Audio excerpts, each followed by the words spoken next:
Kalaboso ang dalawang Chinese dahil sa pamamaril umano sa isang lalaki sa Makati City. Walang pahayag ang mga suspect. May unang balita si Bam Alegre.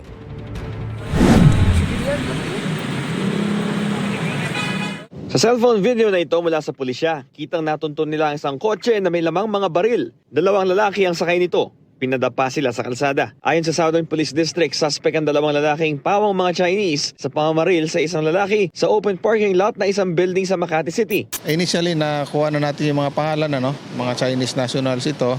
Tinitrace natin kung saan sila nanggaling at saan sila nakatira.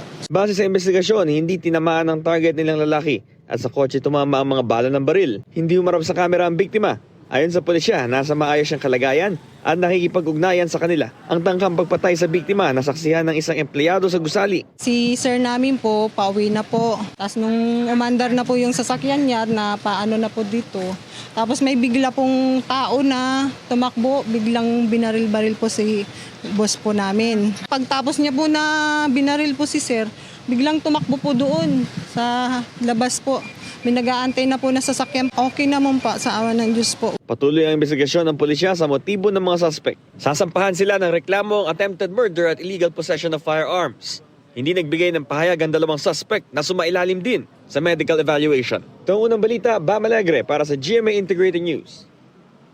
Igan, mauna ka sa mga balita, mag-subscribe na sa GMA Integrated News sa YouTube para sa iba't ibang ulat sa ating bansa.